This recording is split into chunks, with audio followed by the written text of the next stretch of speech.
Hello, friends. Scott Laningham back again for another episode of this little thing I'm calling SLRadio, and I'm really excited about having some dear friends join me tonight.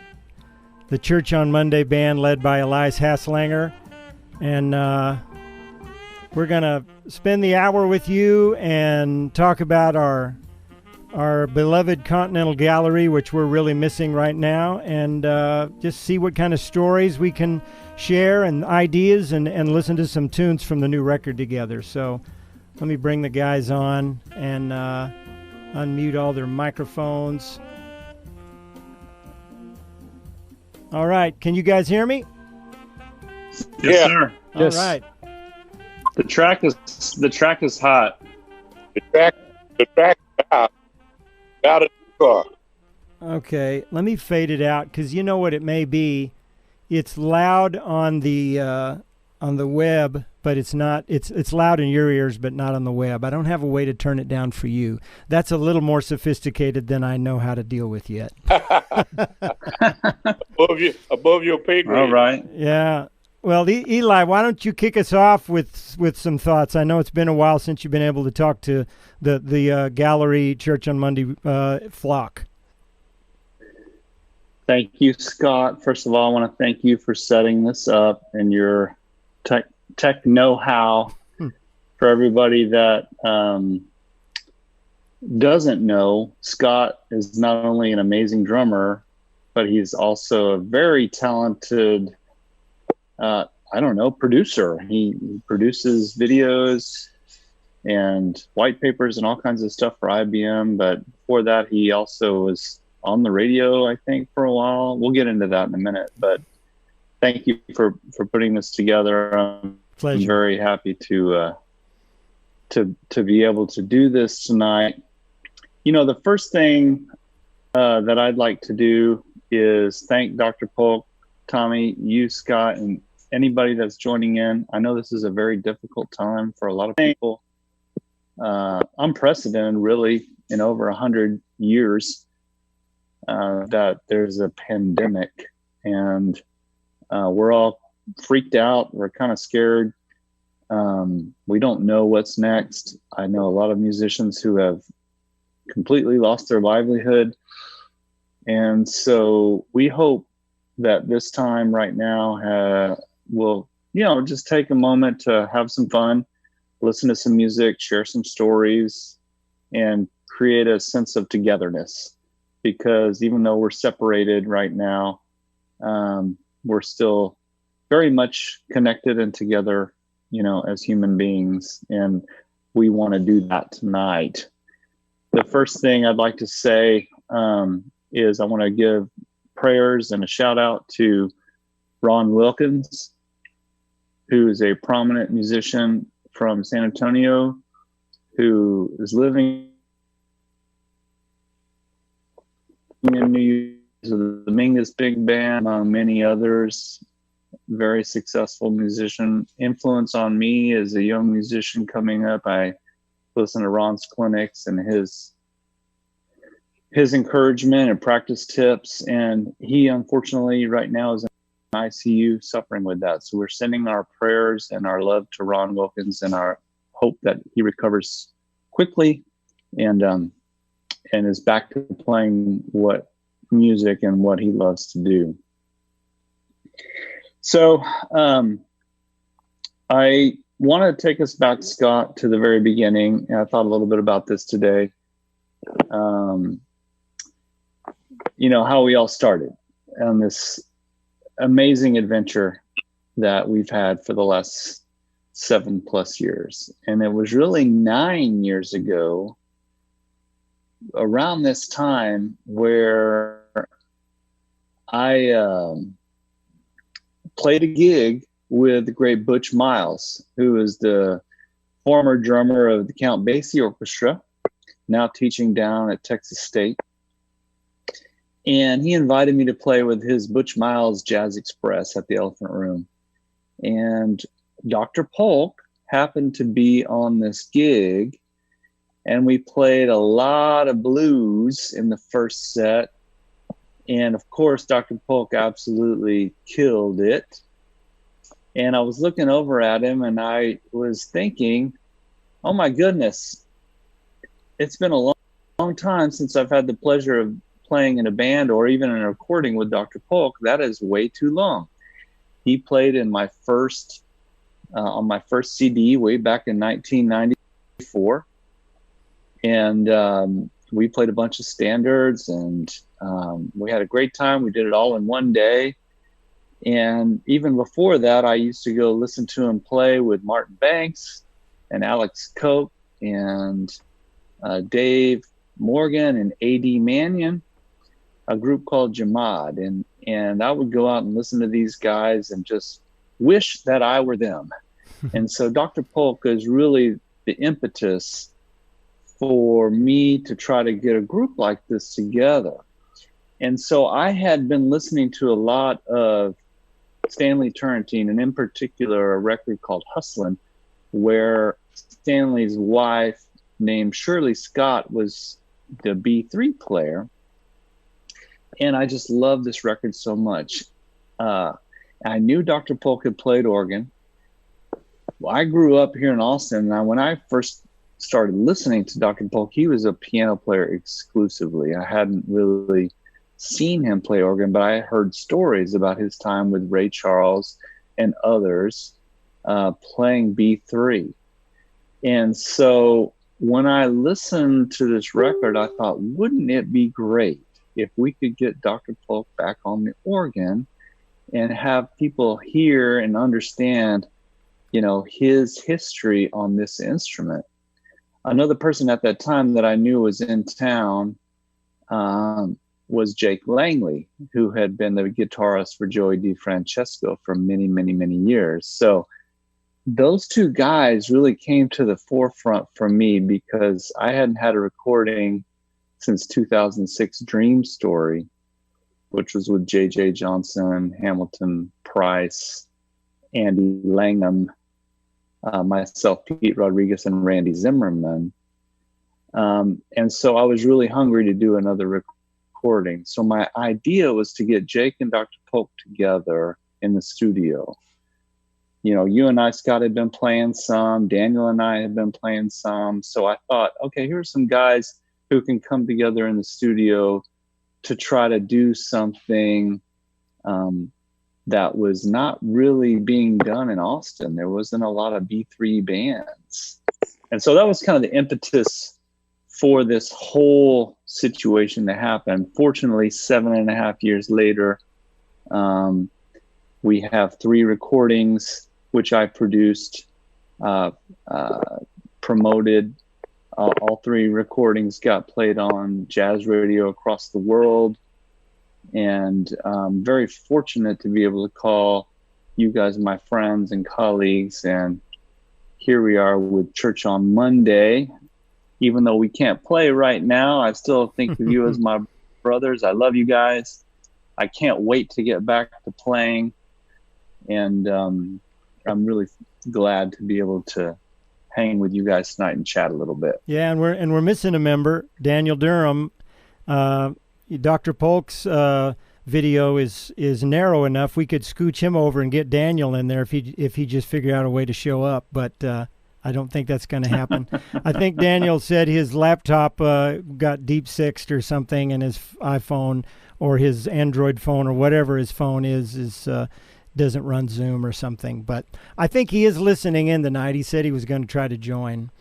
But I, you know, Eli mentioned, I think everybody, but also in addition to Dr. Polk, of course, Tommy Howard, the great Tommy Howard here on the screen with us, who has been in the band longer than Jake was, well longer at this point, and is just if there's somebody that could make us forget what came before, it's the way Tommy plays now. I mean, that's my opinion. But Jake was awesome, but Tommy is just really a essential voice in this band. Don't you guys agree?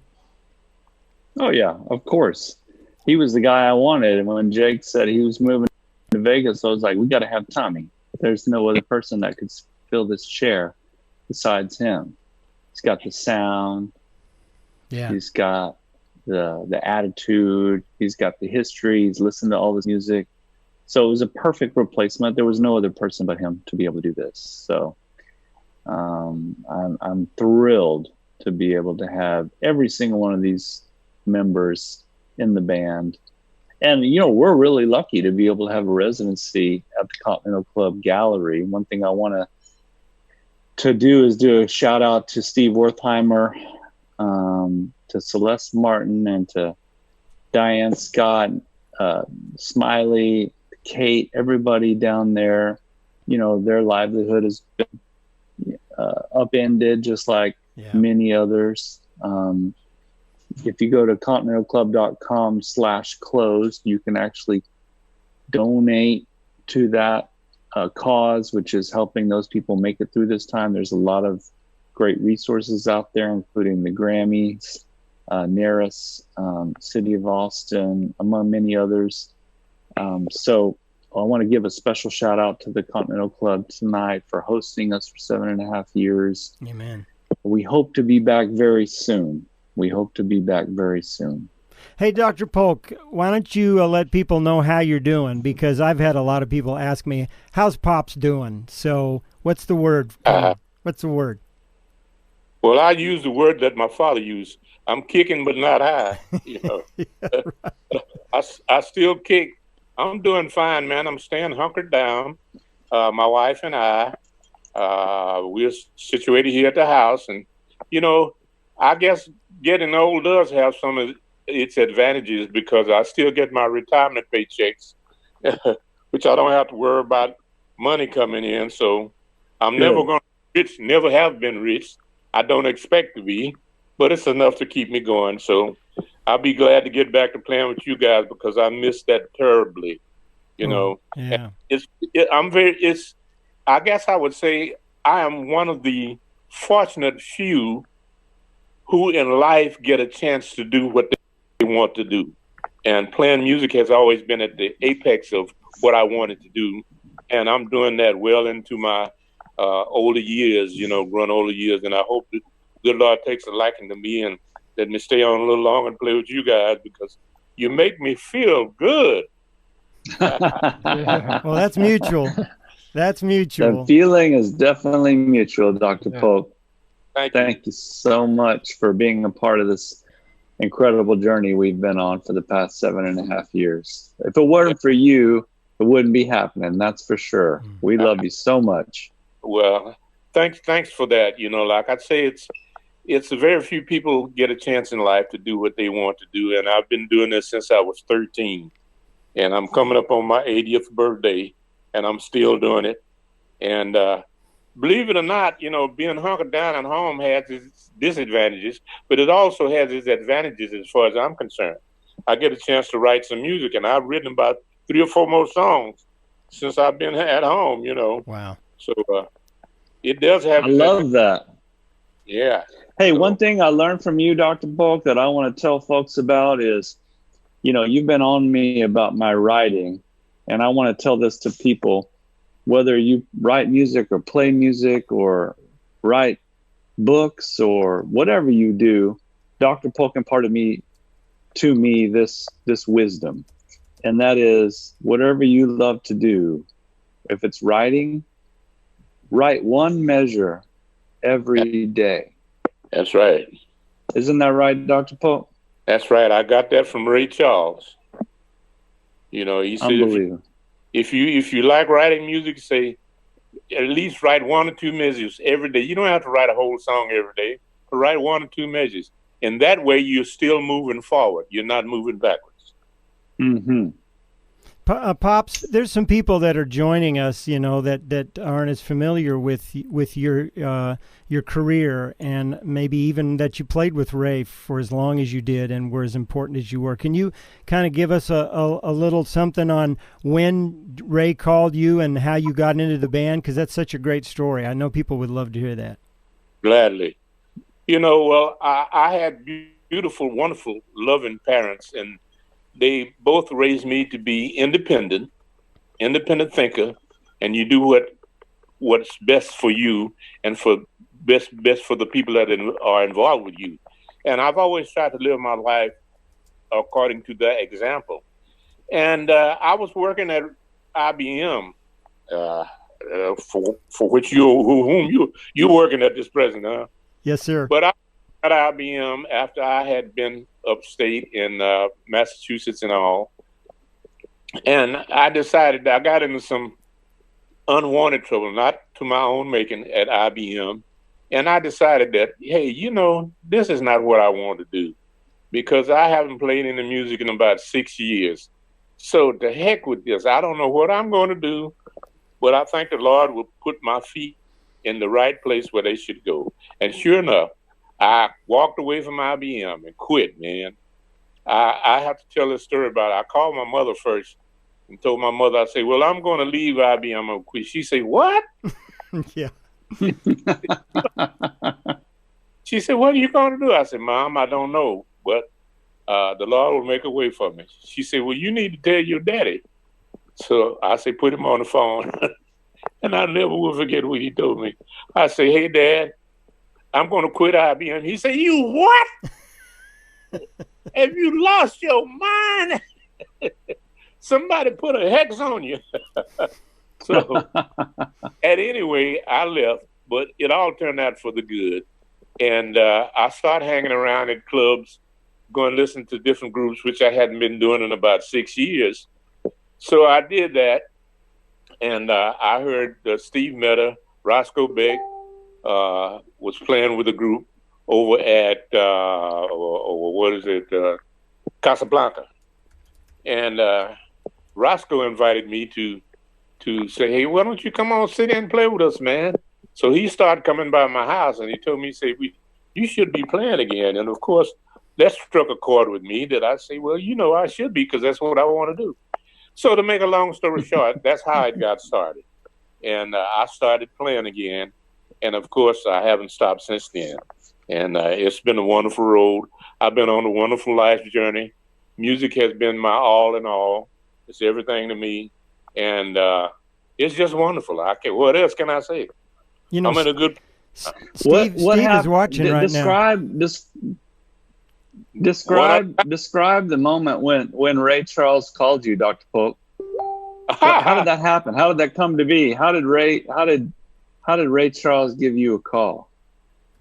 Well, I had a guy who was playing with Ray at the time, and he played trumpet in my band. There used to be a little club out on 19th Street now, which is 969. Used to be called what is it? I can't remember the name of the club now. Anyway, but I played out there. I had the house band out there, and the trumpet player who played with me then was from San Antonio. His name is James Smith. He's still around, but he lives in California now. And he called me one day. He had since moved to California, and he moved to California. And he called me one day and said, hey, man, I'm playing with Ray Charles now, and we're in San Antonio. I said, you are? He said, why don't you come over here? We'll be playing tonight, which was a Wednesday night. And I was off. I said, I'd go over there. So I did. I drove over and listened to the band. And he said, well, we'll be in Austin tomorrow night at the Country Dinner Playhouse. Of course, I'm going back a few years.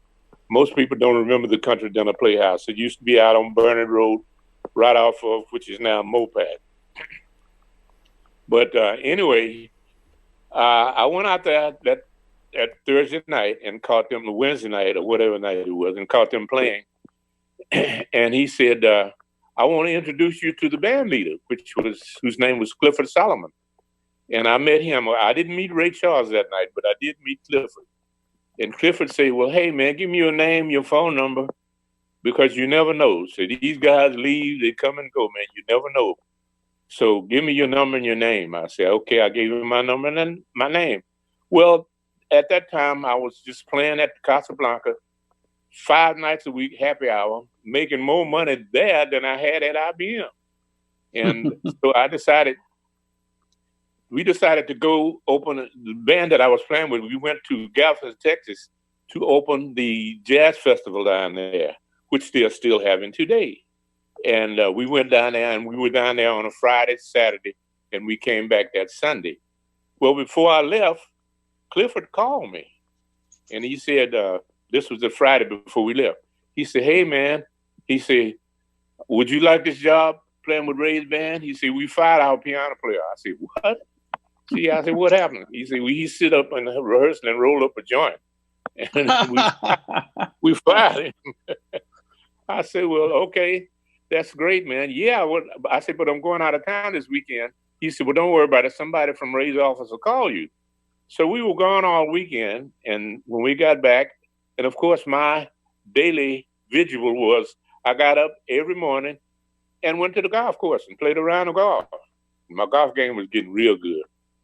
So I got up that Monday morning to go to the golf course, and my phone rang before I walked out the door, and I picked up the phone and said, hello. And the voice on the other end says, hello, is this James Polk? I said, yes, it is. He said, well, this is Brother Ray.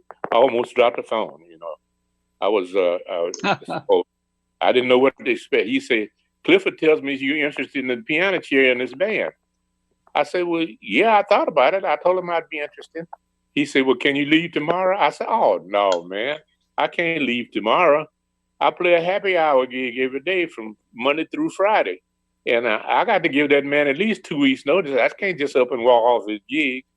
And then silence came over the phone. I said, uh-oh, I blew this, you know. So Ray said, well, you know, I appreciate that. I wouldn't want anybody to just up and leave my band without telling me anyway. He said, I'll tell you what, 2 weeks from now, we'll be in Valley Forge, Pennsylvania. We'll meet you there, see you there. Somebody from the office will get in touch with you about your transportation. And sure enough, the next day, the lady from the office called me and told me my ticket was at the airport. I could pick it up. So I said, I don't believe this. So I went out to the airport, and sure enough, my ticket was there. So I immediately came home and started packing stuff. I was single then. My second wife and I had divorced. And so I was single, so I came home. And no. I was married to my second wife. I'm sorry about that. I came home and told her that I'm packing my stuff and I'll be hitting the road. So, no, I got it wrong again. We were divorced. Anyway, I hit the road that Wednesday and went to Valley Forge, Pennsylvania. And to make a long story short, when I got to the rehearsal place, which was in the basement of the Holiday Inn in Valley Forge, Pennsylvania, they were just rounding off the rehearsal. So my bus was late, the plane was late, so I got there late, and I didn't have a chance to rehearse. And we were opening that night. So guess what? Oh, my goodness. Trial by fire. Yeah, Clifford Solomon, who would pick up the line of songs that we were supposed to do that night, went and got this list of songs for us to play. I had never even seen Ray Charles's book. So he gave me a list of songs, gave me the book, and I pulled up the song. And the very first song that we played was an opening 32-bar piano solo. I said, why is this man doing me like this? I said, Lord, give me strength. So I dug in and played, you know. And we finished that set. We played 2 sets. The second set, he did the same thing. The next night, he did the same thing. We opened on a Tuesday night, I think it was. A Monday night. No, Tuesday night, he did the same thing. No, Tuesday night and Wednesday night. Thursday, he sent for me. I said, uh-oh. Now I'm getting ready to get my Apple, my pink slip, and a bus ticket home. So I went in his dressing room with my head kind of down low. And he said, hey, you the new boy, huh? Piano player. I said, yeah, I am. And the first thing he said to me was, I hear you out there trying to upstage me. I said, who is this guy talking about? I said, how can I upstage you, man? You're Ray Charles. So we had a great laugh about that, and we became friends from that point on. I love that story, and I particularly love the part where you told Ray, I've got a gig, I got to give, I owe this man something, I can't just dump on him. I don't know how many people would do that, and I think that's pretty remarkable. And I think people listening agree too. A lot of them have said that's an amazing story. It is incredible that he was one of them that would have. Yeah, isn't it though? Because you didn't know that. No, I didn't know that. Absolutely. Hey, Tommy. Dr. Polk, go ahead, man. Go ahead. Go ahead, Scott. Go ahead. I was just going to ask Tommy, to get Tommy in here. I wanted to ask him what it's like to play with Dr. Polk, because you guys, are both occupying chordal territory in this band. You're both great soloists too. And what is the experience of playing in this band, and particularly playing with Dr. Polk? Kind of what has that meant to you, man? It's meant everything. Yeah, it means the whole world to me. This is by far probably the greatest band that I've ever played with, the greatest musical experience I've ever had. And as far as playing with Dr. Polk every night, I just try to listen is the main thing. I know that I don't always achieve that, but that's what I try to keep on my conscious brain, is to just listen to him and try to fit in with him, But yeah, it's a thrill. I'm grateful every Monday. That's why I don't think I've missed one Monday in 5 years, maybe one. You have not missed one. That's amazing. Yeah, you have not. Mm-hmm. Yeah, because it's the greatest musical experience I've probably ever had playing with this band, for sure. Yeah, we play off each other, man, because I listen to you too. Yes. And we try to compliment. Hey, one thing I want to say. Go ahead, Dr. Polk. I was just saying we try to compliment each other. I listen to what Tommy's doing, and he listens to what I'm doing, and we try to compliment each other. That's what rhythm players should do. Yeah. And I feel like we've just gotten better at it, over the last few years, where we can kind of read each other's minds and where we're going, and mm-hmm. For sure. One thing that I don't think is that happens a lot, but does happen with this band, is that everybody puts themselves second to the music. And it's one of the things that I absolutely love about this situation, and that keeps me going forward and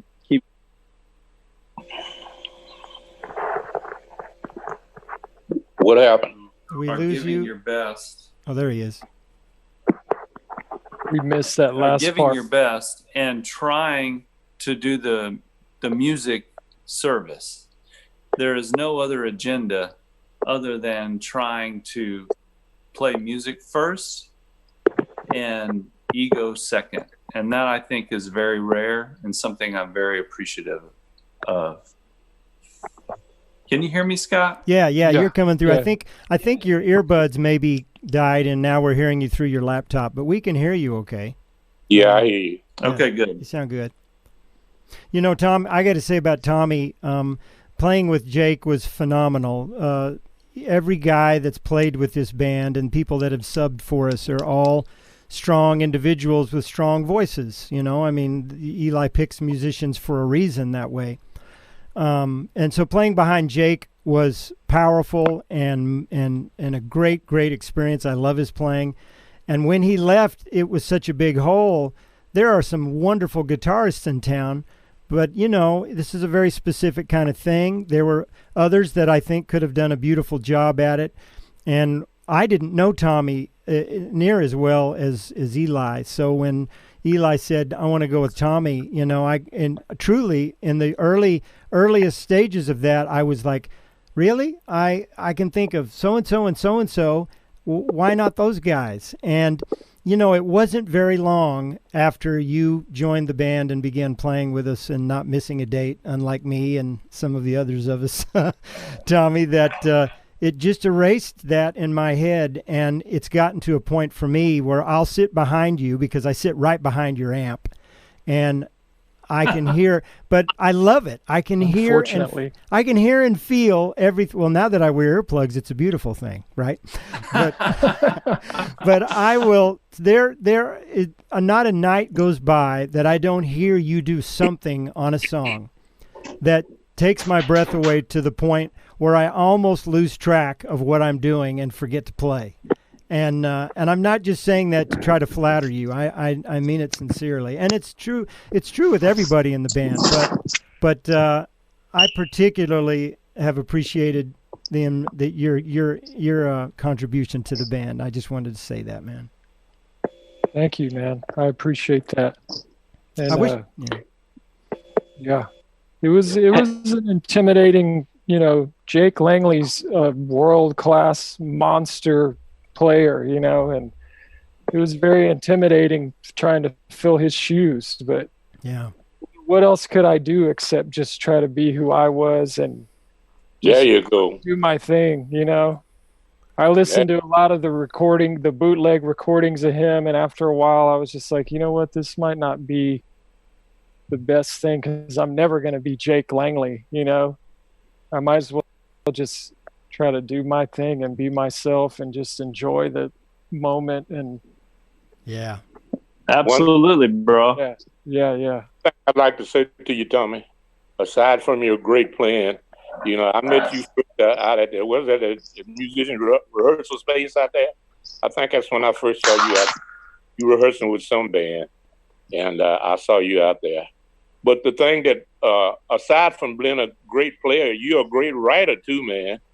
And Thank be like you. Ray Charles. He told me, he said, if you don't do anything but write 1 or 2 bars a day, do it every day. So that's what I'm passing on to you. Do it every day. If you don't write but 1 or 2 bars, write something every day. You too, Elias, write something every day. That's where I come Yes, from. sir. Yes, sir. in this very unique situation where we're all sitting at home, I find it a big struggle right now between being totally incapacitated and not being able to do anything to having these bursts of productivity. Like, my office is completely clean, my garden is weeded, and it's just a really strange time. I have been practicing a little bit. I hope to do some writing, and I am inspired by you, Dr. Polk, by your statement that you've been writing and you've got 3 or 4 new tunes.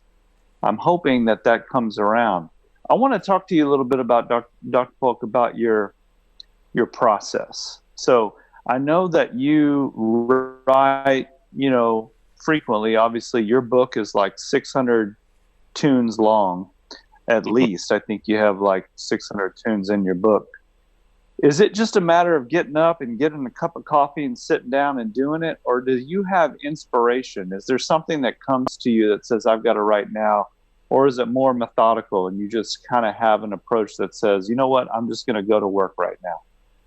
Well, at this stage of the game, it's not like that I have something else during the day to occupy my time, And so in order to occupy my time, why not do something I like to do? And it just happens to be that next to my bedroom, my middle bedroom, I've made into my music room where I can go sit down at my computer and tinker around with ideas, different ideas. And I got all my file cabinets in there full of music. And so, like I say, getting old has its advantages as well as its disadvantages. And the advantage is that I have a job during the day that occupies my time, that occupies my thinking. So at this stage of the game, I can think about music, think about taking care of my family, and think about music. And that's what I do. I don't get up and go to a job. I get up and go into the next room. Yeah. How about you, Tommy? Do you have to have inspiration strike? You just sit down and say, I'm going to write a tune? A lot of people ask me about writing music, like, how do you do it? And it's difficult for me to tell somebody how to write music because it's so personal and unique to each person. So I'm curious what your approach is, Tommy. I go through phases with it for sure, just like everybody else, but I try to make it part of my practice routine. So I remember reading a Bill Frisell interview one time where he said he'll just write, like exactly like Dr. Polk says, he'll just write a couple bars every day. Don't judge it, just write it and then move on. And then, at the end of 30 days or at the end of, whatever, 6 weeks, he'll come back and look at everything everything that he wrote over the course of that time. And then he'll start picking and say, oh yeah, that's a cool idea. Let's flesh that out into a tune. Or, that sucks. Throw that in the trash. Yeah. So that's kind of the approach that I take with it. Of course, I go through phases where I'm not doing that, but when I make an effort to make it part of my practice routine, and a lot of the times I'll put it at the beginning because I know I don't, it's not, writing's definitely not like easy for me. It's not something that it just flows out. I have to kind of force it, but I'll just do a little bit each day. Like Dr. Polk said, as long as I feel like I've done something productive that day and wrote a couple bars, then I'm cool with that. And I'll come back to it at a later time and say, oh yeah, that's cool. Let's flesh that out into a tune. Because most tunes, that's all that it is anyway, is just a little germ of an idea. Very rarely does a whole tune like spill out of me in one session. You kind of got to sit there and work it and flesh it out. Yeah. Hey, there's a question from an audience member. There's a question from Jim Cochran about this, and any of you guys want to answer, or all of you. He says, what percentage of keepers versus tossers do you think you have in ideas that come to you? Can you even quantify that? What? Repeat that again. He's wondering how many ideas that you grab little snippets of that you want to work with later. How many do you have that you ever really do anything with, and how many just lie there or are thrown away, do you think? I'll start. And for me, it starts with the melody. And if I don't like the melody, I'll erase it and revise it until I like it. So there are 0 throwaways. Everything that I write, I keep. Now, whether or not it's finished is a different story. So I'll start, and I'll have piles of music that I'm working on. And when I'm going good, I'll have 6 or 7 tunes that I'm writing at the same time. And I believe in everything that I'm writing. I just don't know if it's finished or not. So there's never a tune that I'll write that I'll say, oh, that's no good, and toss it away. It just will be something that I'm constantly working on. Did you see your dad joined, Eli? Hey, Pops. Hey. I call my Pops Pops. I call Dr. Polk Dr. Polk. Eddie Hobazal is watching too, and Eddie mixed the last couple of records, right? Oh, let me just take a moment to give a shout out to Eddie Hobazal. Hey, Eddie, we love you, man. Eddie Hobazal placed in the Thelonious Monk Jazz Piano competition when he was 18. A phenomenal musician, and he mixed and mastered the last 2 recordings. He is one of the most brilliant musicians I've ever had a pleasure of playing with. Couldn't have done it without him. Welcome, Eddie. Yeah. Bravo, Eddie. A lot of fun people joining tonight. Go ahead, Pops. Yeah, I would just like to say about writing music. I can remember during my Los Angeles days, I had a job as a courier when I wasn't working with Ray Charles, where I delivered packages and stuff like that. Had to do something to keep the money coming in. I would keep a small tape recorder next to me in the seat, and when snippets and ideas would come to me, I would hum them on the tape recorder. And when I got home, I would sort them out and maybe put them together. Because there's not a day goes by that you don't hear something. I equate music, composing music, like the cosmos. Melodies and everything are in the cosmos. That's why you hear people on one end of the world say that this person in New York or this person in LA copied my song because they heard the same thing. It's just simply, I used to tell my students at Texas State University, like it's everybody walks around with an extension cord. You can plug into the cosmos. And if you plug in, everybody hears what's going on out there. You know, that's how I come to you. And if I didn't write them, if I were in my car, I had that reason I used a tape recorder, because I didn't have a chance to write them down. And by the time that, like at the stage of the game now, by the time I get out of the bed, which I'm in now, and go into the next room, I will have forgotten it. So the thing about it is to hum it down and to write it down, like Eli said, there's tons and tons of snippets of ideas that you have. And then in time, you can go back and sort of put those ideas together and see which one worked the best. And then you can come up with a whole bar tune, because a blues is just 12 bars. You got to do it 4 bars 3 different times. And you got the 12-bar blues. And then it repeats. Once you get the melody, you can decide what you want to do with it, how you want to harmonize it. So that's seemed to have worked for me through the years. I love the hum it down idea, because the little bit of writing that I do, I've done it in spurts over the years for different reasons and different kinds of things. But I'm always humming into my phone, right? Do you guys do that? There's that little app on iPhones called Music Memos, and it's got a nice big blue button, so I know just what to push to make it work. And I'll be at the grocery store, and something will pop into my head, and I'll hum a few bars into my phone, and of course I'll turn around and somebody's looking at me like, "What the hell is your problem?" I do the same thing, Scott. It's usually when I'm driving though, and I'll hum into it, and that's exactly right. You have that little germ, like Tommy said, that little nugget of melody that starts the whole process. Mm-hmm. And I did some reading on this. You have people like Mozart or even Ray Charles, right, Dr. Polk, that would be able to compose the entire symphony or big band tune in their head, right? Yeah. Complete genius. But then you have somebody like Beethoven, who I understood would take 4 measures at a time, and he would work on those 4 measures and erase and rewrite and erase and rewrite. Even somebody like Stravinsky, who said, my job every day is to compose. So he would sit at the piano from 9 a.m. to 5 p.m. and he would work at it. So it was very much a process of revision.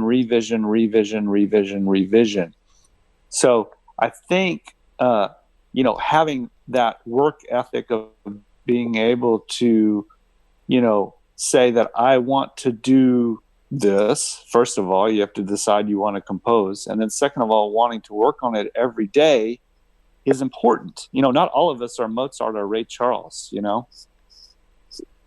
Well, I can say this, that you mentioned Mozart.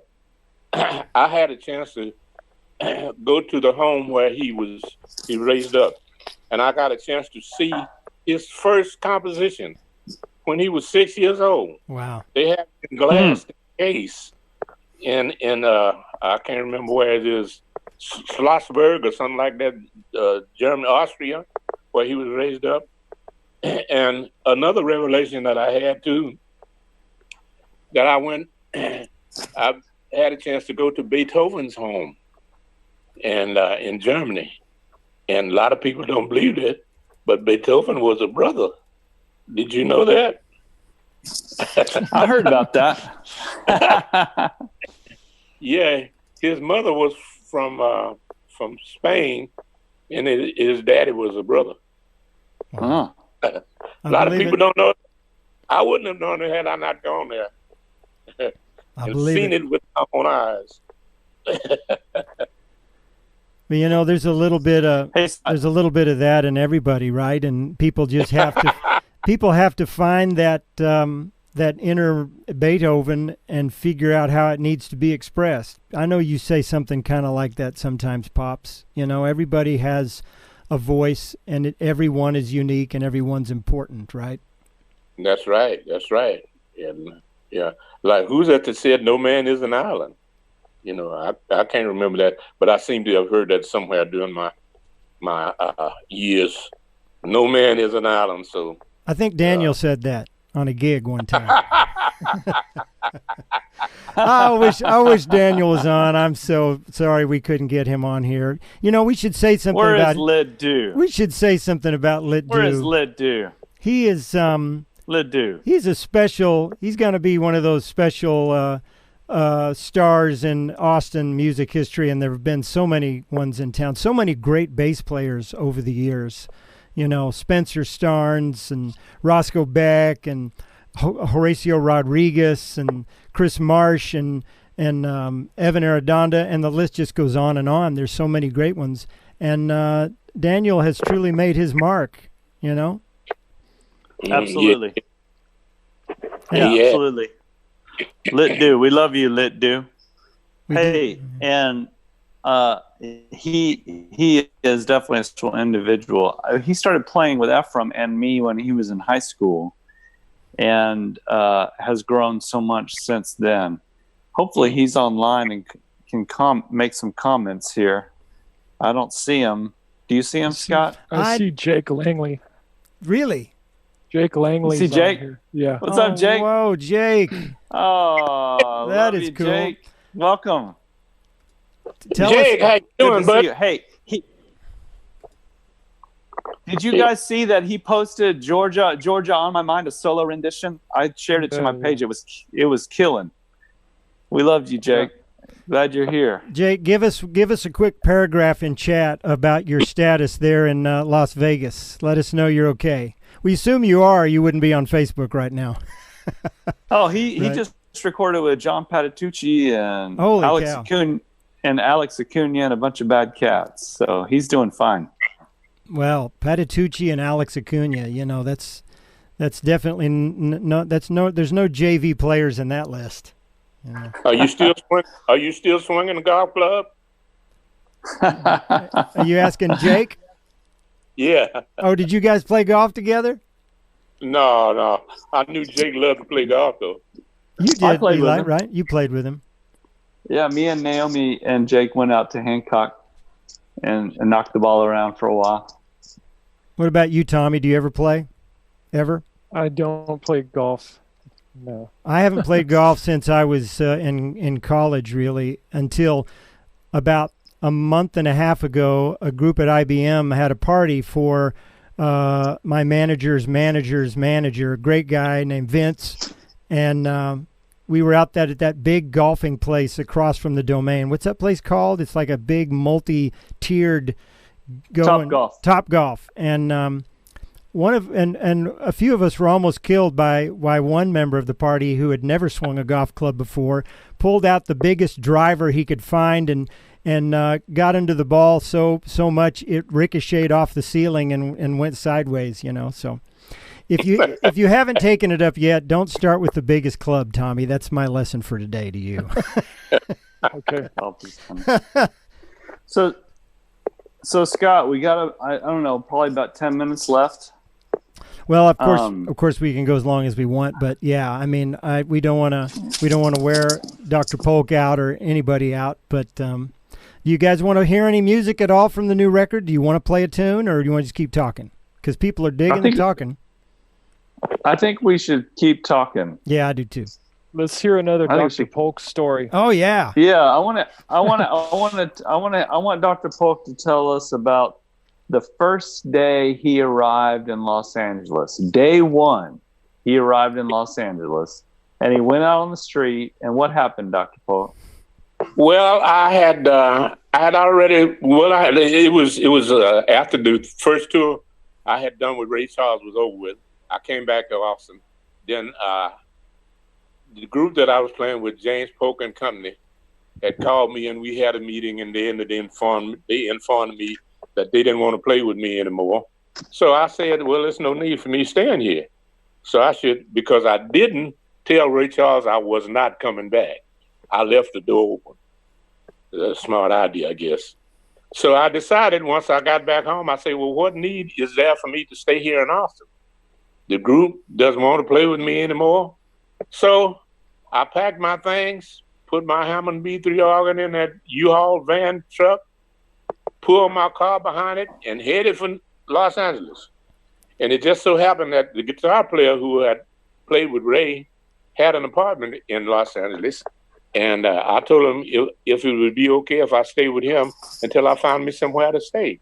And he said, of course. So I headed, and I left here on a Thursday, early Thursday morning. spent the night somewhere out in West Texas and got up on Wednesday, and I got up Thursday and drove to L.A. and got there early Friday morning. And when I woke up Friday morning, I went to the post office, which wasn't too far from where we were living, to mail some postcards back to Austin to let them know that I had made it okay. And as I was coming out of the door of the post office, I heard somebody from across the street holler, "James Polk." I said, "Oh, I just got here. Who in the world is that?" And I looked across the street, and it was my friend, longtime friend that I had known here in Austin, Albert Collins, the blues player. Oh, yeah.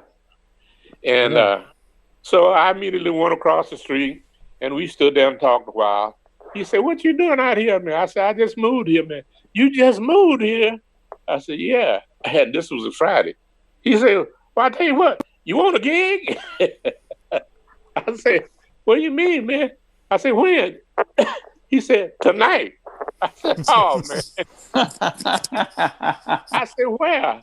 He said, "At the Whiskey A Go-Go." So make a long story short, I got there on an early Friday morning, and that Friday night through Sunday, Friday, Saturday, and Sunday, I played at the Whiskey A Go-Go with Albert Collins. Wow. How's that? I love it. I love it. That's a great way to hit town, man. It doesn't, that's starting high. That's aiming high right off the bat, right? Hitting LA making money. All right, one more. Dr. Polk, you got to tell us about Jimmy Smith's club and that story with Jimmy Smith and his wife. That's a classic. Well, soon after I had moved to LA, a friend of mine who was a drummer, and he used to go. Jimmy Smith had a supper club out in North Hollywood, and he had jam sessions on Wednesday and Sunday nights. Well, the guy, and of course, he had an organ. He used organ trio. So, of course, the guy, Jimmy didn't play all the time because he was out on the road playing different places. So a guy that played the gig was a guy by the name of Art Hillary. So Art played Wednesday and Sunday. Great organ player. And I like to say he was one of the forces behind Jimmy Smith, who taught Jimmy a lot of tunes. Well, I went out there. So this friend, Joe Lofton, was a friend of mine who was a drummer. Didn't live too far from where I was staying in Los Angeles. So he's the one that told me, "Say, let's go out to the jam session at the Jimmy Smith Supper Club." And of course, I was amenable to that. So I was going to hobnob with some of the people I'd been reading about, and I certainly did.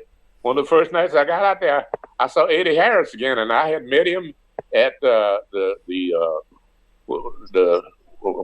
club here. I can't even think of the name of it now, but Armadillo, maybe. Armadillo, yeah. Eddie met the Armadillo, and so we hit off, and so all kind of musicians was at Jimmy's club. So they knew me. Some of the guys knew me, and of course Eddie Harris. I met him there, and he said, "Well, this cat plays organ, man." So they asked me to sit down and play a tune. So I did. So Art Hillary, Jimmy wasn't even there that night. So Art Hillary said, "Hey, man," he said, "I don't want to play this jam session Sunday night and Wednesday night, Monday night and Wednesday night." He said, "Would you take one of them?" I say, "Certainly, I'll take one of them." So that's how I started playing one of the nights, and we would switch up. Sometimes I'd play on Monday nights, and sometimes I'd play on Wednesday night. Well, one Wednesday night we were playing, and Jimmy would come by when he was in town.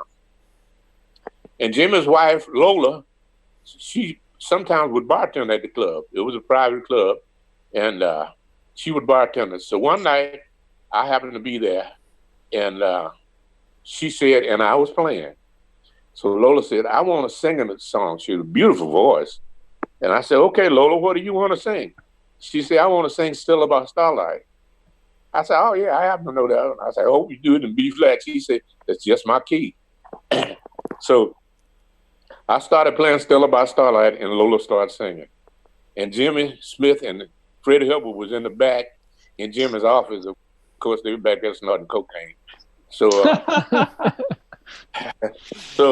he came out. He heard the organ playing behind Lola singing. Of course, he knew that was Lola singing, and he heard the organ behind Lola singing.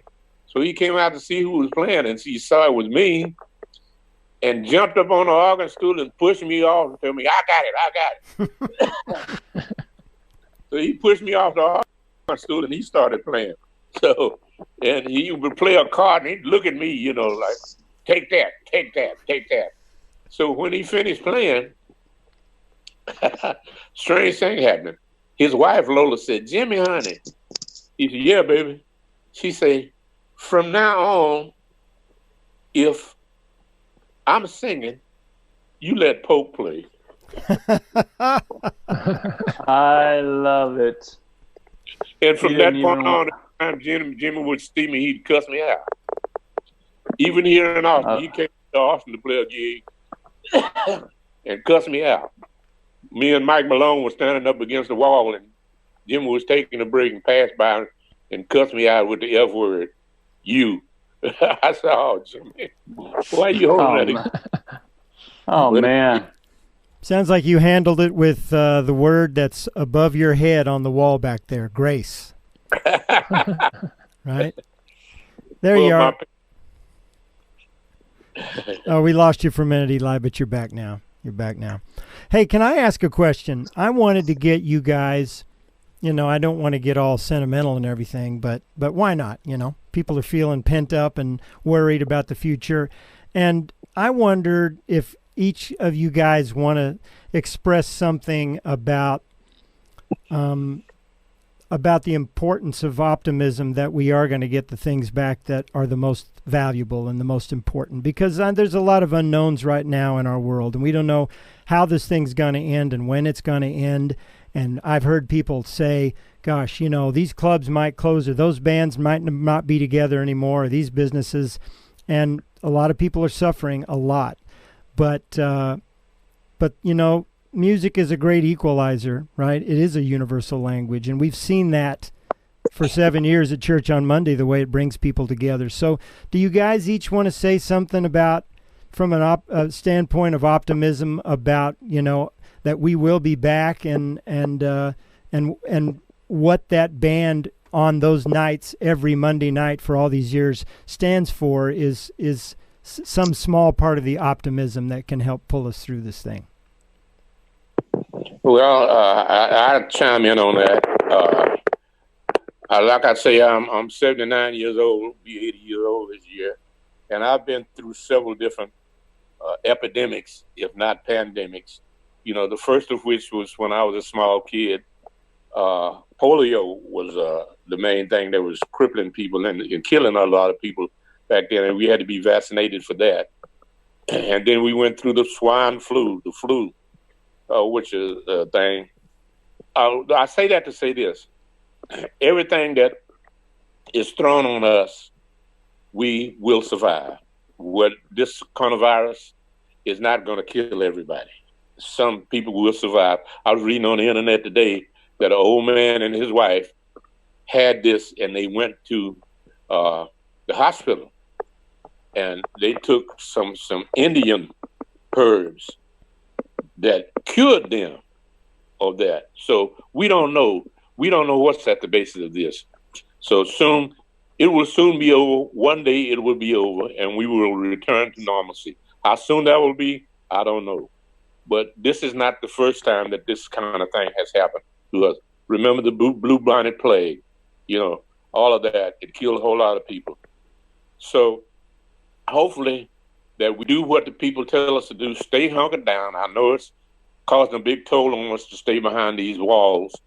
It's not so bad at me because I'm retired anyway.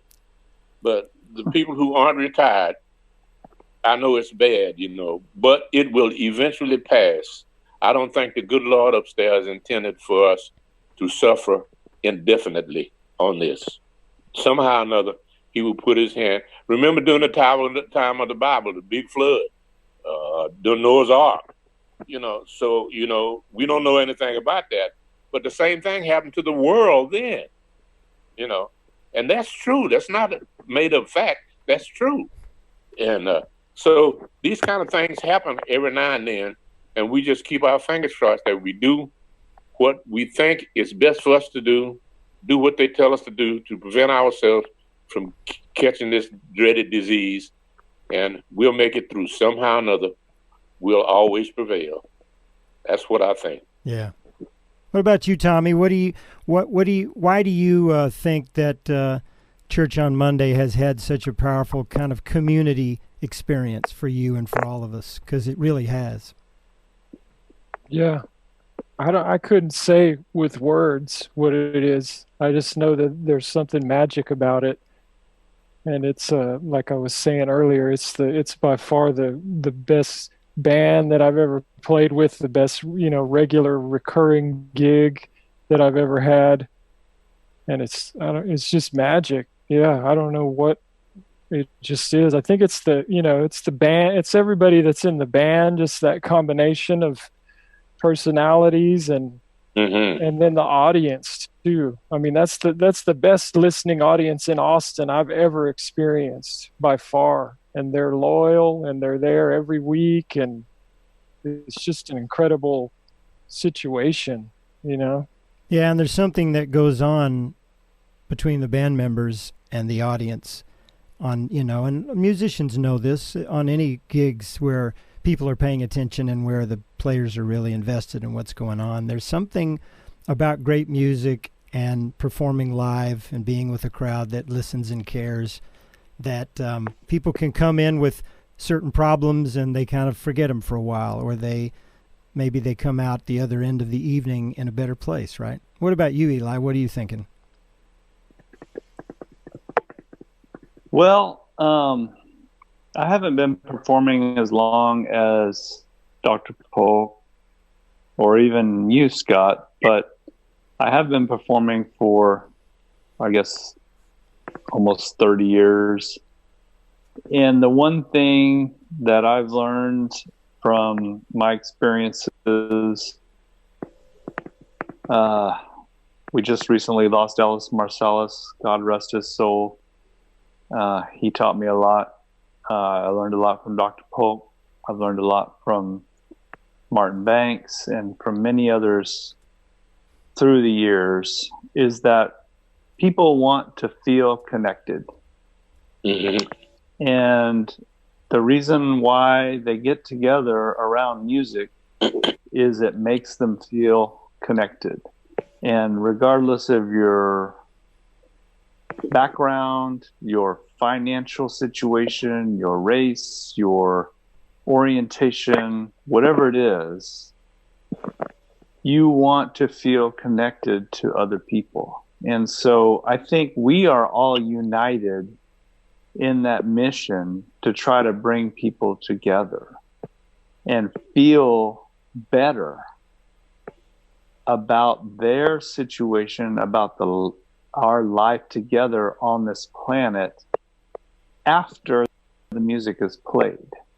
So that's really our mission, is to deliver a feeling of hope, a feeling of happiness, a feeling of joy, a feeling of, it's going to be all right, like Dr. Polk just said. That's really, I think, what we've tried to do over the last 7.5 years.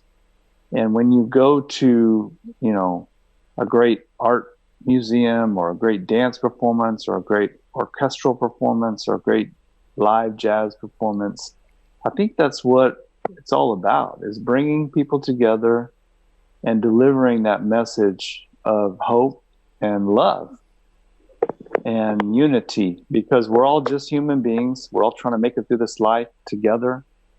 And so that's really my mission when I get up there, is to make sure that people know that, we're all in this together. Yeah, amen. Those are good words, guys. And I'll tell you, showing up every week, and like you'll often say, Eli, if Dr. Polk is going to make it up those stairs and he's going to be here, what more? Nobody else has an excuse at that point, right? And also knowing what you've been through in your life. We've all had different conversations with you. The challenges that you've faced growing up the prejudice you dealt with, the opportunities stolen from you, and the respect denied you when you deserved it, and the way you've moved through all that with grace and remained the light that you are, and the beautiful musician and man that you are. You know, just showing up each week and being able to hang out with you is a real gift to all of us. I know we all feel that way. Absolutely. I think Yes. I think we're starting to go horizontal. I think that means it may be time to wrap up our show for the night. What do you think? Well, Okay. I had a wonderful time, Scott. Let's do this again. I think it should not be the last Amen. time that we do this. Maybe we throw in a few tunes next time, but I think this was an amazing conversation. I loved it. There's, as you know, about 100 more stories from Dr. Polk that we can get into. Oh, Yeah. there's material for weeks, right? We didn't Yeah. even scratch the surface. Hey guys, thank you for having me, and God bless you all, and I love you. We love you We too. Love You, too, Pop. Dr. Polk. We love you so much. Okay. And everybody and you too, watching. Scott, and you too, Tommy. Yeah, and everybody watching tonight. A lot of great comments and just a lot of beautiful faces, names we all know. I'll share it with you guys after the fact because some of you didn't get to see the chat. And it was just a great pleasure to be able to spend this tough time coming together like this to just tell stories and share thoughts and feel and share the love with all of you fellow musicians and music lovers out there. So everybody be safe, take care, and we'll see you all soon, okay? Good Hey night. Scott, Yeah. thank you for your musicianship, and thank you for your technical know-how and savvy. Yes. You're welcome. You're welcome. It only took me a week of turning the wrong mic on at the wrong time to finally get it right tonight. So, you know, it finally Yeah, works. And I always Oh, it's a great pleasure. Love you all very much. See you guys soon, okay? All right. all right. Good night, Bye-bye. everybody. Bye-bye. Bye.